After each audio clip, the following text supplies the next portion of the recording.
TG5 news. ఇక వార్త వివరాల్లోకి వెళ్తే మాజీ మంత్రి కారుమూరు నాగేశ్వరరావు అసెంబ్లీలో పవన్ కళ్యాణ్ నాగబాబుపై తీవ్ర వ్యాఖ్యలు చేశారు. చిరంజీవిని బాలకృష్ణ అవమానిస్తుంటే పవన్ కళ్యాణ్ ఎందుకు నోరు విప్పలేకపోతున్నారని ప్రశ్నించారు. గత 2 సంవత్సరాలుగా పవన్ జగన్ పై ఆగ్రహం వ్యక్తం చేస్తూ ఆయన చిరంజీవిని అవమానించారని విమర్శిస్తున్నారని గుర్తు చేశారు. కానీ బాలకృష్ణ స్పష్టంగా చేసిన వ్యాఖ్యలపై ఎందుకు స్పందించలేదని నిలదీశారు. జనసేన కార్యకర్తలంతా బాలకృష్ణ వ్యాఖ్యలను ఖండిస్తున్నప్పటికీ పార్టీ అధినేత పవన్ కళ్యాణ్ నిశ్శబ్దంగా ఉండటం ఆశ్చర్యకరమని అన్నారు. ప్రజలకు అన్నదమ్ములుగా ఉన్న నాగబాబు, పవన్ కళ్యాణ్ కనీసం ఈ అంశంపై స్పందించి చిరంజీవి గౌరవాన్ని కాపాడాల్సిన బాధ్యత తమదని కారుమూరి స్పష్టం చేశారు. మౌనం వహించడం అనేది నేరుగా అవమానాన్ని సమర్థించడమే అవుతుందని హెచ్చరించారు. నా అన్నని అవమానపరిచారన్న పవన్ కళ్యాణ్ గారు ఇవాళ మాట్లాడకుండా పడుకున్నారు. ఆయన వాళ్ళ అన్నయ్య డైరెక్ట్ అసెంబ్లీలో ఏదో రాజకీయంగా బయట మాట్లాడుతున్నారు. అసెంబ్లీలో రికార్డ్ అవుద్ది. ఆ అసెంబ్లీలో చిరంజీవి గారిని పట్టుకుని మరి మాటలంటే ఇవాళ మాటలు రావట్లేదు, పెగలట్లేదు. పవన్ కళ్యాణ్ గారికి మాటలు పెగలట్లేదు నాగబాబు గారికి అని చెప్పి సందర్భంగా తెలియజేస్తాను. ఇవాళ జనసేన నాయకులు, ఇవాళ చిరంజీవి గారి ఫ్యాన్స్ అందరూ కూడా ముక్త కంఠంతో ఇవాళ బాలయ్యని ఖండిస్తున్నారు. మీరెందుకు ఖండిస్తలేదని అడుగుతున్నాను. మీ అన్నయ్య కాదా అని అడుగుతున్నాను. ఒకసారి మీ కుటుంబాన్ని అవమానపరిచారు, మీ తల్లిగారిని అవమానపరిచారు, మీ కుటుంబాన్ని అవమానపరిచారు, మిమ్మల్ని అవమానపరిచారు. సరే, మీరేదో సంకరెక్కారు.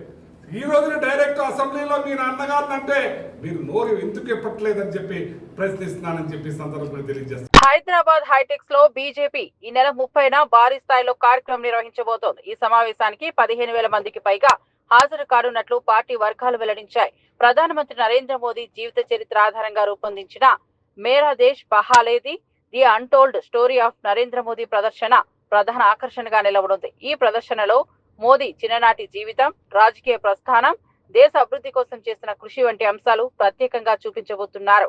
కార్యక్రమం ఏర్పాట్లను కేంద్ర మంత్రి కిషన్ రెడ్డి, రాష్ట్ర అధ్యక్షుడు రామచంద్రరావు స్వయంగా పరిశీలించారు. ఈ కార్యక్రమం ద్వారా మోదీ ఆలోచనలను, ఆయన ప్రయాణాన్ని ప్రజలకు దగ్గర చేయడమే లక్ష్యమని తెలిపారు. బీజేపీ శ్రేణులు దీన్ని విజయవంతం చేసేందుకు జోరుగా కసరత్తు చేస్తున్నారు.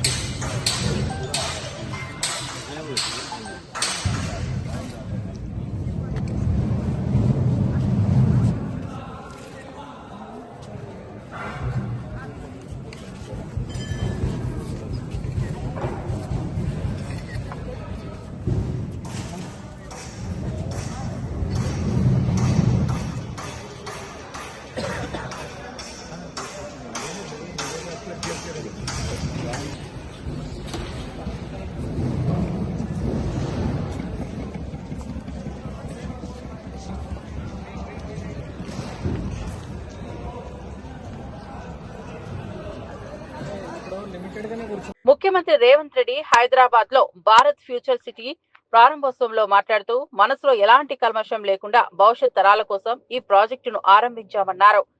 అభివృద్ధి పట్ల కట్టుబాటు, ప్రజల భవిష్యత్తు కోసం నిస్వార్థ దృక్పథం ఉంటే సహజ శక్తులు సహకరిస్తాయని చెప్పారు. ప్రారంభోత్సవానికి ముందే వర్షం పడటం వరుణదేవుడి ఆశీర్వాదమని అభివర్ణించారు. ఈ ప్రాజెక్ట్ తెలంగాణ భవిష్యత్తుకు కీలకమని, దేశవ్యాప్తంగా మోడల్ సిటీగా నిలవనుందని తెలిపారు. ఫ్యూచర్ సిటీలో ఐటీ, ఇన్నోవేషన్, గ్రీన్ టెక్నాలజీ, విద్యారంగాలకు ప్రాధాన్యం ఇవ్వనున్నట్లు చెప్పారు. దీనివల్ల లక్షలాది ఉద్యోగాలు, పెట్టుబడులు రాష్ట్రానికి రాబోతున్నాయని హామీ ఇచ్చారు. అభివృద్ధి పథంలో తెలంగాణను ముందుకు తీసుకెళ్లడం ప్రభుత్వ ప్రధాన లక్ష్యమని సీఎం స్పష్టం చేశారు. లక్ష్మణ్ కుమార్ గారు, గౌరవనీయ సలహాదారు వేం నరేందర్ రెడ్డి గారు, అదిగో శంకుస్థాపన చూస్తున్నారు కదా వేదిక మీద, మీరు స్క్రీన్ మీద.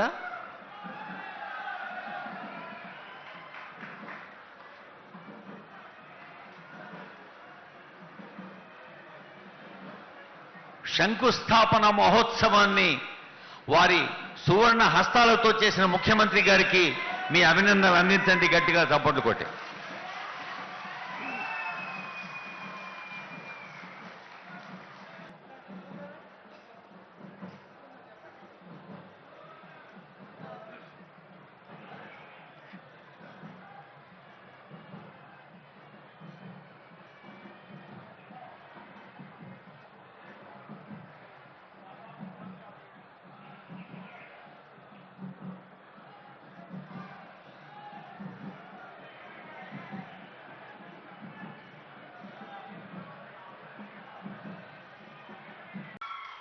విజయదశమి మనందరికీ విజయాలనే చేకూరుస్తుంది.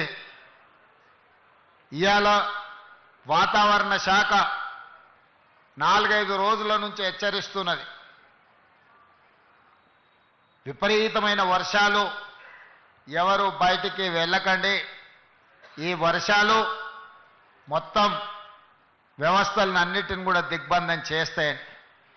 కానీ ఒక మంచి సంకల్పంతో, ఒక మంచి ఆలోచనతోటి ఈనాడు ఈ అభివృద్ధి కార్యక్రమాల ప్రారంభోత్సవం పెట్టుకుంటే వాతావరణం ఎంత అనుకూలంగా, ఎంత గొప్పగా సహకరించిందో నాకు తెలిసి ఈరోజు ఉదయం కూడా వర్షం పడ్డట్టుంది. ఇక్కడ మీరందరూ ఇండ్లలో నుంచి బయలుదేరే ముందు వర్షం వస్తుంది, కార్యక్రమం ఏ విధంగా కొనసాగుతుందో అని మీరందరూ ఆందోళన చెంది ఉంటారని నేను అనుకుంటున్నా.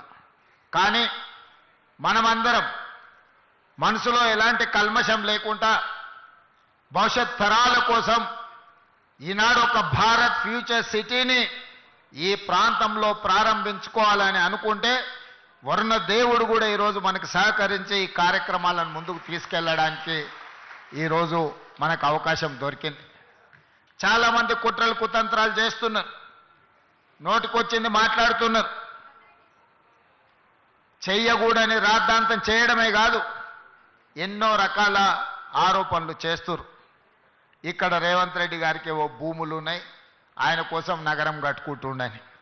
మీ అందరికీ తెలుసు, ఒకవేళ భూమి ఉంటే తెలియంది కాదు, ఇదేమి రహస్యంగా ఆశ పెట్టుకునే వజ్రాలు కావు, ఎక్కడో లాకర్లో పెట్టుకొని భూమి ఉంటే భూమి మీదనే ఉంటుంది. భూమి Telangana state public service commission group 2 తుది ఫలితాలను విడుదల చేసింది. కమిషన్ చైర్మన్ బుర్రా వెంకటేశం స్వయంగా ఫలితాలను ప్రకటించారు. మొత్తం 783 పోస్టులకు గాను 782 పోస్టుల ఫలితాలు మాత్రమే విడుదల చేశారు. ఒక పోస్టుపై కోర్టులో కేసు పెండింగ్ లో ఉండటంతో దాన్ని హోల్డ్ లో ఉంచినట్లు తెలిపారు. ఈ నోటిఫికేషన్ 2022లో విడుదలై దాదాపు 2 సంవత్సరాల తర్వాత ఫలితాలు వెలువడటం విశేషం. ఎంపికైన అభ్యర్థులకు దసరా పండుగకు ముందే నియామక పత్రాలు అందజేయడానికి కమిషన్ ప్రయత్నాలు చేస్తున్నట్లు చైర్మన్ వివరించారు. పారదర్శకంగా పరీక్షలు నిర్వహించామనే నమ్మకాన్ని అభ్యర్థులకు కల్పిస్తూ ఎలాంటి అనుమానాలకు తావు ఇవ్వలేదని స్పష్టం చేశారు. ఈ ఫలితాలలో వేలాది మంది అభ్యర్థుల కలలు నిజమయ్యాయి. మనం నోటిఫికేషన్ ఇవ్వడం జరిగింది. దాంట్లో 15th and 16th December 2024లో exam అయితే 11th March 2025కి రిజల్ట్ ఇవ్వడం జరిగింది. జిఆర్ఎల్ మనం ప్రకటించాము. ఫాస్టెస్ట్గా మనం జిఆర్ఎల్ ప్రకటించాం. తర్వాత దీన్ని మొత్తంగా 5,51,850 మంది దీనికి అప్లై చేస్తే 2,36,649 మంది క్వాలిఫై అయిన వాళ్ళు జిఆర్ఎల్లో ఉన్నారు.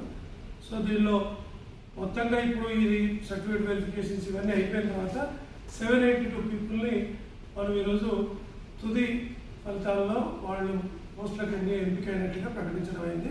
ఒక వేకెన్సీ రిటైర్డ్ కేటగిరీలో పెట్టడం జరిగింది. సో ఇప్పుడు ఇందులో రకరకాల పోస్టులు వాళ్ళు తీసుకుంటారు, వాళ్ళ ప్రిఫరెన్స్ బట్టి. ఇప్పుడు మనకున్న టాపర్స్లో చూస్తే 5 male toppers, 5 female toppers details నేను చెప్తాను. నారు వెంకట హర్షవర్ధన్, ఈ అబ్బాయి మేల్స్లో topper. Vadlakonda Sachin second, Manohar Rao third, Sriram Madhu fourth, Chintapalli Preetham Reddy fifth. ముందున్న నారు వెంకట హర్షవర్ధన్ ఏఎస్ఓ జేడి తీసుకున్నారు, మిగతా వాళ్ళందరూ కూడా సబ్ రిజిస్ట్రార్ తీసుకున్నారు. తర్వాత ఫిమేల్లో లక్కిరెడ్డి వినీషా రెడ్డి ఫిమేల్ టాపర్. తర్వాత బైకాడి సుష్మిత, ఉప్పు శ్రీవేణి, వీరం రెడ్డి శ్రీలత, గొట్టి ముక్కల స్నేహ, వీళ్ళు టాప్ 5లో ఉన్నారు. అందులో ఫోర్త్ ఉమెన్లో 4th టాపర్ అయిన వీరం రెడ్డి శ్రీలత మున్సిపల్ కమిషనర్. మిగతా 4 నాయబ్ తహసీల్దార్ పోస్టు ఎంపిక చేసుకున్నారు. కాబట్టి దానికి వాళ్ళని రికమెండ్ చేయడం జరిగింది. సో ఓవరాల్గా అతి తక్కువ కాలంలోనే మనం ఎగ్జామ్ కండక్ట్ చేసిన తేదీ నుండి ఈ రిజల్ట్స్ వితిన్ 1 year లోపలనే మనం ఇవ్వడం అయింది. 15th, 16th December 2024లో పెడితే మనం సెప్టెంబర్లోనే, అంటే 10 months టైంలోనే మనం ఈ రిజల్ట్ ప్రకటించడం అయింది. అందులో కొంత గ్రూప్ 1తో లింకేజ్ ఉండడం వల్ల కొద్దిగా లేకుంటే ఇంకా ముందు అయిపోయింది. So we congratulate all the winners in this show. Thank you. అసెంబ్లీలో చంద్రబాబు ప్రసంగం పూర్తిగా అబద్ధాలతో నిండిపోయిందని మాజీ మంత్రి గుడివాడ అమర్నాథ్ విమర్శించారు. సూపర్ 6 హామీల్లో చాలా వరకు అమలు జరగలేదని ప్రజలు చెబుతున్నారు. అరకొర హామీలు అమలు చేసి సక్సెస్ మీటింగులు పెట్టడం ప్రజల కళ్ళల్లో పొగరేపడం మాత్రమేనని అన్నారు. చంద్రబాబు ప్రసంగాన్ని ఫ్లాప్ సినిమాకి 100 డేస్ ఫంక్షన్ తో పోల్చుతూ ఎద్దేవా చేశారు. లోకేష్, చంద్రబాబు ఇద్దరు ప్రచారంతోనే బతికేస్తున్నారు. ప్రజలకు ఇచ్చిన వాగ్దానాలు నెరవేర్చడంలో పూర్తిగా విఫలమయ్యారని ఆరోపించారు. నువ్వు అధికారంలోకి వచ్చినటువంటి నాటి నుండి అమలు చేసేటువంటి దానికి ప్రయత్నం చేయాలి తప్ప ఏదో మనం హామీ ఇచ్చాం కాబట్టి మొక్కుబడిగా ఏదో ఒకసారో లేదా 3 సిలిండర్ల పేరు చెప్పి 1 సిలిండరో లేకపోతే అన్నదాత సుఖీబాబా పేరిట 20,000 చెప్పి ఒక 5,000 రూపాయలు లేకపోతే 50 సంవత్సరాలకే పెన్షన్ ఇస్తామని చెప్పి 60 సంవత్సరాలకు ఉన్నటువంటి 66 లక్షల మంది పెన్షన్దారులు ఉంటే ఒక 5 లక్షల మందిలో 6 లక్షల మందిలో తగ్గించి వారికి డబ్బులు ఇవ్వడం,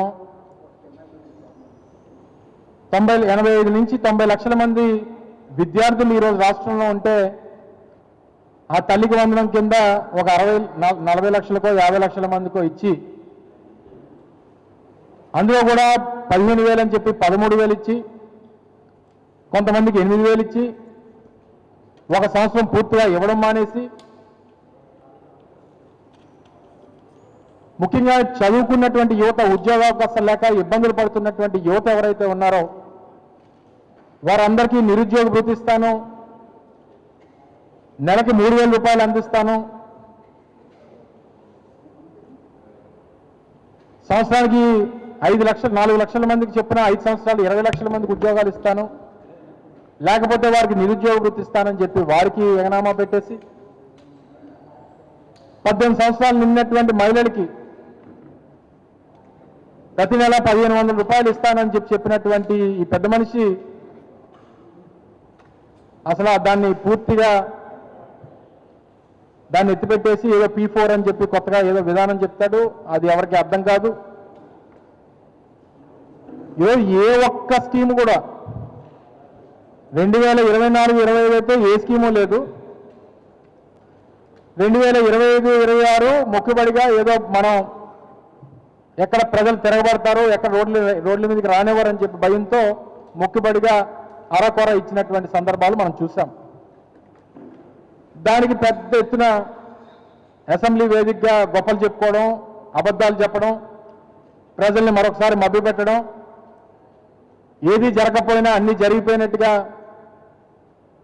వారు పబ్లిసిటీ ఇచ్చుకోవడం, ఇవన్నీ కూడా చూసాం. ఏడాది కాలంలో ప్రజలపై 923 కోట్ల విద్యుత్ భారం మోపారని వైసీపీ మాజీ మంత్రి కాకాని గోవర్ధన్ రెడ్డి తీవ్ర వ్యాఖ్యలు చేశారు. నిబంధనలకు విరుద్ధంగా ఇంధన కొనుగోళ్ల వ్యత్యాసం పేరుతో భారీ మొత్తాన్ని వసూలు చేశారని అన్నారు. ప్రజల నుంచి డబ్బు లాక్కోవడమే తప్ప ఇవ్వడం చంద్రబాబుకు తెలియదు అని ఎద్దేవా చేశారు. ఎలక్ట్రిసిటీ రెగ్యులేటరీ కమిషన్ అనుమానాస్పదంగా వ్యవహరించిందని ట్రూ డౌన్ పేరుతో ఛార్జీలు తగ్గించినట్లు చూపడం మోసమని చెప్పారు. ఈ విధానం ప్రజలపై అన్యాయం చేస్తోందని పేర్కొన్నారు. విద్యుత్ వినియోగదారులకు నష్టం కలగకుండా ప్రభుత్వం తక్షణ చర్యలు తీసుకోవాలని డిమాండ్ చేశారు. దానికన్నా పరిమితికి మించి ఎలక్ట్రిసిటీ రెగ్యులేటరీ కమిషన్ ఇచ్చినటువంటి దానికి అనుమతి లేకుండా ఆ పరిమితి దాటి 923 కోట్ల 55 లక్షల రూపాయలు ప్రజల నుంచి వసూలు చేయడం అనేటువంటిది నేరం, అక్రమం, ఘోరం. అటువంటిది మీరు చేసినటువంటి తప్పును సరిదిద్దుకోండి అని చెప్పి మీరు ప్రజల నుంచి వసూలు చేయాల్సిన దానికన్నా అధిక మొత్తంలో దారుణంగా అన్యాయంగా మీరు వసూలు చేశారు కాబట్టి ఇది సమ్మతం కాదు అని చెప్పి ప్రజలను మోసం చేసి మభ్యపెట్టి మీరు వసూలు చేసినటువంటి మొత్తాన్ని వెనక్కి ఇచ్చేయండి అని చెప్పి మీకు అక్షంతలేస్తే ఎలక్ట్రిసిటీ రెగ్యులేటరీ కమిషన్ దాన్ని ఏదో పాపం ట్రూ డౌన్ అనేటువంటిది సిగ్గుపడాల్సినటువంటి విషయం. అంటే ప్రజల దగ్గర నుంచి విద్యుత్ ఛార్జీలు పెంచను అని చెప్పినటువంటి చంద్రబాబు విద్యుత్ ఛార్జీలు పెంచడమే ఒక సిగ్గుమాలినటువంటి చర్య అయితే దానిలో ఎలక్ట్రిసిటీ రెగ్యులేటరీ కమిషన్ మించి కూడా డిస్కంలో ప్రతిపాదిస్తే వాటికి సంబంధించి వాళ్ళు అభ్యంతరం తెలిపితే దాన్ని మించి నువ్వు వసూలు చేస్తే నీ వసూళ్లను తప్పుపడితే ప్రజల నుంచి నువ్వు అక్రమంగా వసూలు చేసావు కాబట్టి ఆ అక్రమంగా వసూలు చేసినటువంటి మొత్తాన్ని వెనక్కి ఇవ్వండి అంటే దానిని ప్రజలకు క్షమాపణలు చెప్పి ఈ ప్రభుత్వం మాట తప్పింది, మాట తప్పడమే కాకుండా విద్యుత్ ఛార్జీలు పెంచడమే కాకుండా మరలా ఈరోజు పెంచడంలో కూడా ఎక్కడ కూడా నియమ నిబంధనలను పాటించకుండా పెంచాం, తప్పు చేశాం, క్షమించండి అని చంపలేసుకోవాల్సినటువంటి చంద్రబాబు నాయుడు ప్రభుత్వం, కూటమి ప్రభుత్వం ఈరోజు దానికి సంబంధించినటువంటి దాంట్లో ప్రజలకు ఏదో పెద్ద ఊరట కలిగించినట్టుగా, ఎప్పుడూ లేనటువంటి విధంగా కరెంట్ ఛార్జీలు తగ్గించినట్టుగా ఎల్లో మీడియాలో కథనాలు రావడం అనేటువంటిది దురదృష్టకరమైనటువంటి విషయం. తిరుమలలోని టీటీడీ పాలక మండలి సభ్యుడు భానుప్రకాష్ రెడ్డి షర్మిల చేసిన వ్యాఖ్యలను తీవ్రంగా ఖండించారు.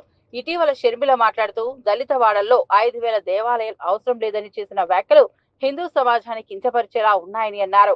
ముఖ్యమంత్రి చంద్రబాబు ప్రతిపాదించిన దళిత ప్రాంతాల్లో 5,000 దేవాలయాల నిర్మాణం హిందూ ధర్మాన్ని బలపరిచే లక్ష్యంతోనని తెలిపారు. కానీ షర్మిల ఈ ప్రతిపాదనను వ్యతిరేకించడం ద్వారా హిందూ వ్యతిరేకత దృక్పథాన్ని ప్రదర్శించారని మండిపడ్డారు. హిందూ ధర్మాన్ని నాశనం చేయాలని షర్మిల చూస్తున్నారని ఆరోపించారు. కాంగ్రెస్ పార్టీ తరపున ఇలాంటి వ్యాఖ్యలు రావడం దురదృష్టకరమని పేర్కొన్నారు. హిందూ సమాజ భావోద్వేగాలను దెబ్బతీసే మాటలు ఎట్టి పరిస్థితుల్లోనూ సహించబోమని హెచ్చరించారు. రాష్ట్ర వ్యాప్తంగా దళితవాడలో 5,000 దేవాలయాలు నిర్మించాలని చెప్పి ఒక మంచి ప్రతిపాదనని ముఖ్యమంత్రి శ్రీ నారా చంద్రబాబు నాయుడు గారు తీసుకురావడం జరిగింది. దాన్ని నిన్న హిందూ వ్యతిరేకి, హిందూ ధర్మాన్ని కొన్ని సంవత్సరాలుగా నాశనం చేయాలని చెప్పి కుట్రలు పన్నుతున్నటువంటి వైఎస్ షర్మిలమ్మ 5,000 దేవాలయాలు అవసరం లేదు, కాంగ్రెస్ పార్టీ మేము దీన్ని తీవ్రంగా వ్యతిరేకిస్తున్నాం, ఆ ప్రతిపాదన వెనక్కి తీసుకోవాలని చెప్పడాన్ని భారతీయ జనతా పార్టీ తీవ్రంగా వ్యతిరేకిస్తున్నది. అసలు ఏమాత్రం ఇంకిత జ్ఞానం ఉన్నా ఇలాంటి మాటలు మాట్లాడరు. మీరు మీ కుటుంబం కొన్ని సంవత్సరాలుగా హిందూ ధర్మం వినాశనం కోసం పనిచేశారని చెప్పి రాష్ట్ర ప్రజలందరికీ తెలుసు. ఇది మంచిది కాదు. షర్మిలమ్మ గారు అసలు ఏ రోజైనా సరే తిరుమల కొండకొచ్చారా, తిరుమల మెట్లెక్కారా? తిరుమల గురించి తెలియనప్పుడు ఏ విధంగా టీటీడీ నిధులతో ఆలయాలు నిర్మించకూడదని చెప్తారు? మీకు హిందూ మతం మీద విశ్వాసం, నమ్మకం లేకపోతే జెరూసలేంకి వెళ్ళండి. ఇక్కడ ఉండే అర్హత మీరు కోల్పోయారు.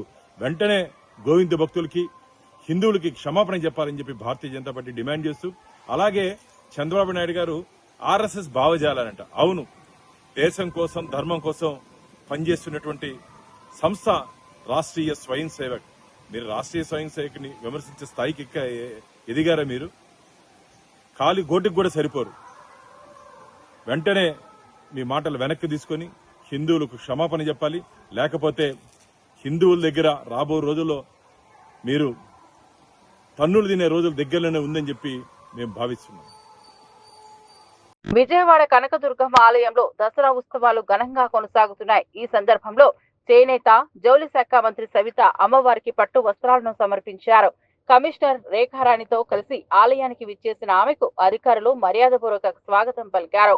ఆలయంలో ప్రత్యేక పూజలు నిర్వహించిన మంత్రి అమ్మవారి అనుగ్రహం రాష్ట్ర ప్రజలందరికీ ఉండాలని ప్రార్థించారు. అర్చకులు వేద మంత్రాల నడుమ తీర్థ ప్రసాదాలను అందజేశారు.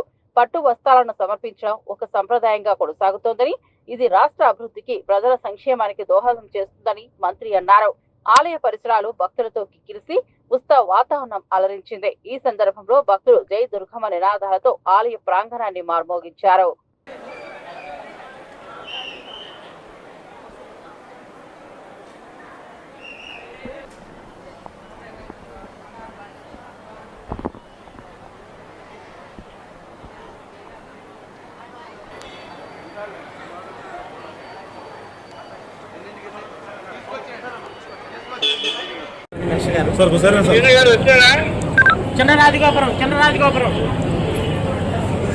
చిన్నరాజగోపురం రీచ్ అవుతామండి.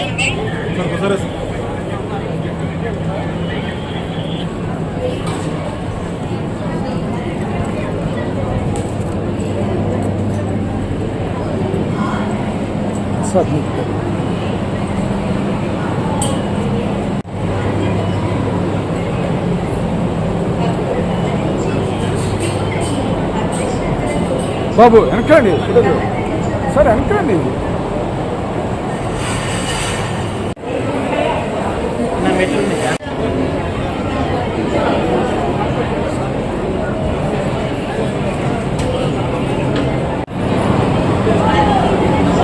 ముందు ముందు ముందు. Okay okay.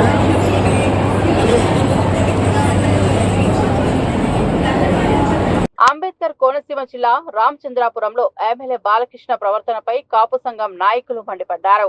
అసెంబ్లీలో చిరంజీవిని ఏకవచనంలో సంబోధించడం కాపు సమాజ మనోభావాలను తీవ్రంగా దెబ్బతీసిందని ఆవేదన వ్యక్తం చేశారు. చిరంజీవి కేవలం సినీ నటుడు మాత్రమే కాదు, కోట్లాది అభిమానుల ఆరాధ్యుడు, కాపు సమాజానికి గౌరవప్రదమైన ప్రతినిధి అని గుర్తు చేశారు. ఆయనను అసభ్యంగా సంబోధించడం అంగీకార యోగ్యం కాదని పేర్కొన్నారు. ఈ వ్యవహారంలో బాలకృష్ణ వెంటనే బేషరతుగా క్షమాపణ చెప్పాలని డిమాండ్ చేశారు. లేని పక్షంలో కాపు సంఘం ఉద్యమాన్ని తీవ్రతరం చేస్తామని హెచ్చరించారు. ఇప్పటికే సంఘ సభ్యులు పెద్ద ఎత్తున నిరసనలు చేపట్టేందుకు సిద్ధమవుతున్నారని వెల్లడించారు. బాలకృష్ణ వ్యాఖ్యలు వెనక్కు తీసుకోకపోతే పరిస్థితులు ఉద్రిక్తం కావచ్చని హెచ్చరించారు. ఆయన మా మనోభావాలందరినీ దెబ్బతీసాడండి. మేము ఆయన చాలా ఆలోచిస్తామంటే మేమే కాదు మొత్తం రాష్ట్రం మొత్తంలో 2 రాష్ట్రాలు కూడా ఆలోచిస్తాయని ఇవాళ మోడీ గారే అభినందిస్తున్నారు. ఆయన అటువంటి వ్యక్తిని బట్టి నేను అనుచిత వ్యాఖ్యలు చేసి అక్కడ ఏమీ అవ్వలేదు, చాలా గౌరవించారు ఆయన.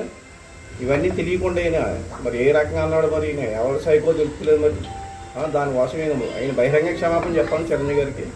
అప్పటి వరకు మా ఉద్యమాలు జరుగుతూ ఉంటాయండి. ప్రతి వాడవాడ తిరుగుతాం, ప్రతి గ్రామం తిరుగుతాం. మా సంఘం అంతా మా ఉన్న 65 గ్రామాలు ఉన్న 65 గ్రామాలు తిరిగి అన్నీ చేస్తాం, ప్రతిష్టాపన చేస్తామండి. ఎంత త్వరగా ఇంత ముందుకొస్తే అంత బాగుంటుందని మా సంఘం తరఫున మేము కోరుకుంటున్నామండి. BRS working president KTR Almatti ప్రాజెక్టులపై వ్యాఖ్యలు చేస్తూ సీఎం రేవంత్ రెడ్డిపై విమర్శలు గుప్పించారు. ఆల్మట్టి కుట్రను అడ్డుకునే దమ్ము రేవంత్ రెడ్డికి ఉందా, లేకపోతే మేం బీఆర్ఎస్ సైనికులమంతా వెళ్లి అడ్డుకుంటామని సవాల్ విసిరారు. కృష్ణా జలాల విషయంలో రాష్ట్రానికి అన్యాయం జరుగుతుందని హెచ్చరించారు. రేవంత్ ను ఉద్దేశించి నల్లమల పులి కాదు నల్లమల గుంటనక్క అని ఎద్దేవా చేశారు. అచ్చంపేట నుంచి పారిపోయి కొడంగల్కు వచ్చిన రేవంత్ ను ప్రజలు తిరస్కరించారని అన్నారు. ఈసారి కూడా కొడంగల్ ప్రజలు ఆయనను తరిమేస్తారని కేటీఆర్ వ్యాఖ్యానించారు. కృష్ణా జలాల విషయంలో కాంగ్రెస్ ప్రభుత్వం అలసత్వం ప్రదర్శిస్తోందని ఆరోపించారు.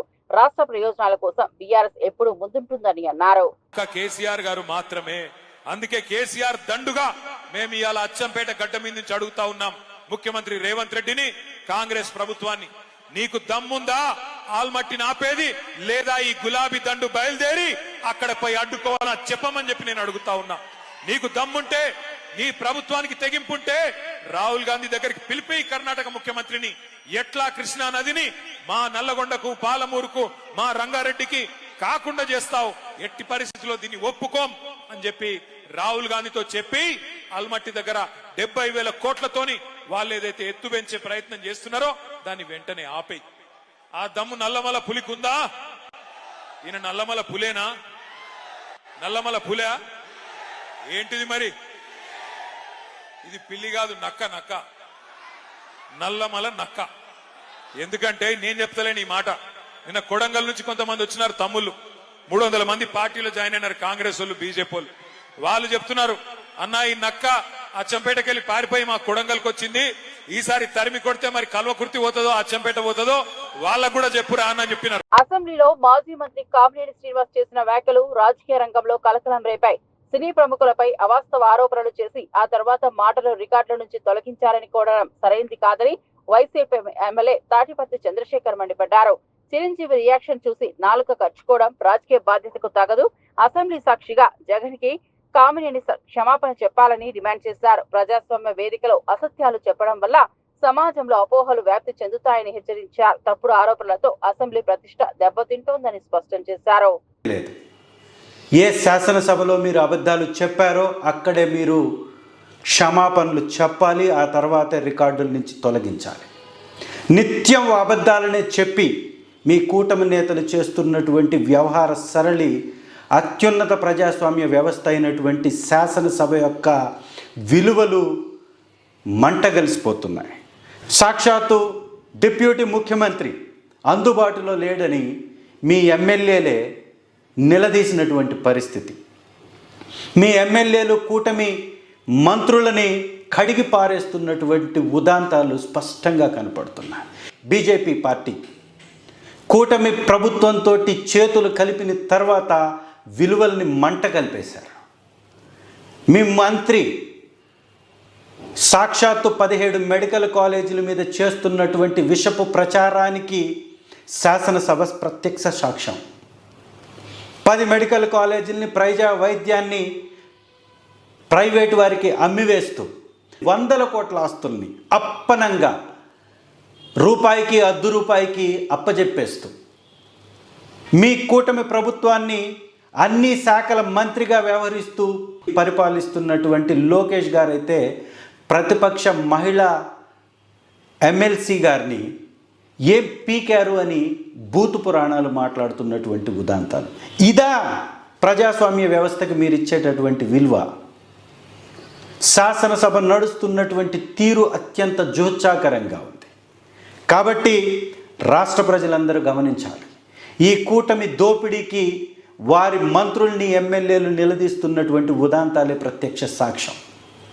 జనసేన ఎమ్మెల్యే లంచాలు తీసుకొని అభివృద్ధి చేయాల్సినటువంటి పరిస్థితిలోకి మా ప్రభుత్వం వచ్చింది అని బాహాటంగా మీడియా వ్యవస్థల్లో ఒప్పుకుంటున్నటువంటి ఉదాంతాలు. ఇది మీ యొక్క దిగజారుడు పరిపాలనకి ప్రత్యక్ష సాక్ష్యం. కాబట్టి కూటమి నేతలారా, రాష్ట్ర పరిస్థితి అధ్వాన్నంగా మారిపోయింది. ప్రజలు మిమ్మల్ని చీత్కరించుకుంటున్నారు. ప్రజా వ్యవస్థలు అధ్వాన్నంగా మారిపోయాయి. ప్రైవేటు వారికి మీరు అమ్ముడుపోయారని ప్రజలు అర్థం చేసుకున్నారు. ఇకనైనా బాధ్యతగా వ్యవహరించండి. అత్యున్నత ప్రజాస్వామ్య వ్యవస్థ అయినటువంటి శాసనసభలో అబద్ధాలు మాట్లాడకుండా హుందాగా వ్యవహరించండి. Thank you. నెల్లూరులో నిర్వహించిన అవగాహన సమావేశంలో 20 సూత్రాల కమిటీ చైర్మన్ లంకదినగర్ మాట్లాడుతూ జీఎస్టీ 2.0 వల్ల ప్రజలకు నేరుగా లబ్ధి చేకూరుతుందని చెప్పారు. కొంతమంది జీఎస్టీ తగ్గింపుపై విమర్శలు చేస్తుంటే అది పూర్తిగా అర్ధరహితం. రాష్ట్రాల ఆదాయం తగ్గినా ప్రజలకు ధరలు తగ్గడం వల్ల లాభం కలుగుతుందన్నారు. జీఎస్టీ ద్వారా నిత్యావసర వస్తువుల ధరలు తగ్గుతాయని, వ్యాపార వ్యవస్థ పారదర్శకంగా మారుతుందని పేర్కొన్నారు. ఈ కొత్త విధానం ప్రజల కొనుగోలు శక్తిని పెంచుతుందని, ఆర్థిక వ్యవస్థను ఊతమిస్తుందని వివరించారు. సీఎం చంద్రబాబు దీనికి మద్దతు తెలపడం సరికొత్త ఆవిష్కరణల దిశగా అడుగు అని ఆయన అన్నారు.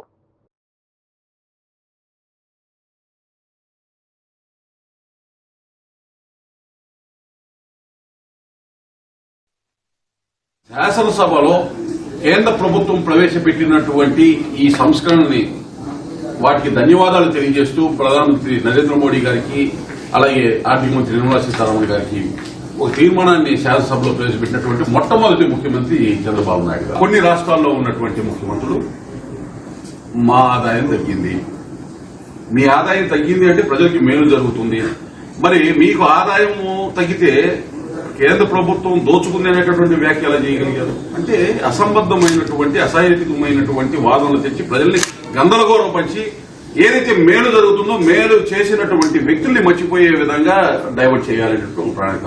అందులో భాగంగానే గౌరవ ముఖ్యమంత్రి చంద్రబాబు నాయుడు గారు ఇటువంటి తక్కువ టమాల గజకరణ గోకరణ విద్యలు ఏదైతే ఉన్నా వాటిని రిమూవ్ చేయడానికే ఈ కార్యక్రమాన్ని తీసుకున్నారు.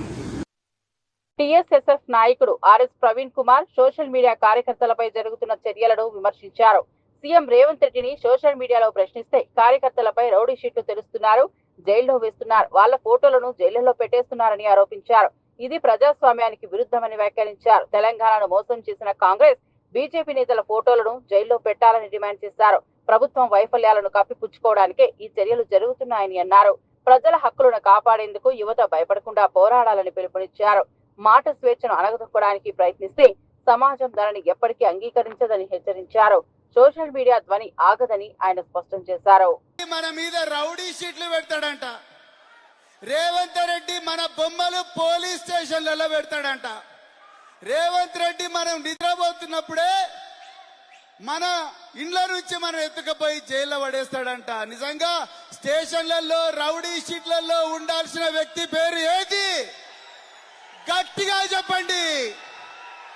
తెలంగాణ ప్రజల పక్షాన ఉండి పోరాడుతున్న బీఆర్ఎస్ కార్యకర్తలు కాదు, ఈ రోజు తెలంగాణను నిలువున దోచుకుంటున్న ఈ కాంగ్రెస్ నాయకులు, ఈ బీజేపీ నాయకుల బొమ్మలు పోలీస్ స్టేషన్లలో ఉండాలి. అవునా కాదా మిత్రులారా?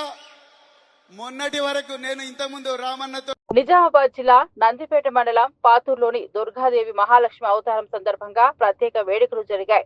ఈ సందర్భంలో 1,10,00,000 రూపాయలతో అమ్మవారిని అలంకరించడం విశేషం. బంగారు, వెండి ఆభరణాలతో పట్టు వస్త్రాలతో చేసిన ఈ మహాలంకరణ భక్తులను ఆకట్టుకుంది. దుర్గామాతను మహాలక్ష్మి రూపంలో అలంకరించడం ప్రాంతీయంగా మొదటిసారి జరగడంతో భక్తులు భారీ సంఖ్యలో తరలివచ్చారు. ఆలయ ప్రాంగణం నిండా భక్తుల హర్షధ్వానాలు, మంత్రోచ్చరణలతో మారుమోగింది.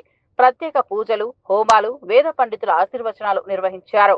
ప్రాంతీయ దాతలు, గ్రామస్తులు ఈ అలంకరణకు ఆర్థిక సహకారం అందించారు. అమ్మవారిని దర్శించుకోవడానికి భక్తులు బారులు తీరగా స్థానిక అధికారులు కూడా ఏర్పాట్లను పర్యవేక్షించారు. ఈ వేడుకతో పాతూరు ప్రాంతం ఆధ్యాత్మిక వాతావరణంలో మునిగిపోయింది.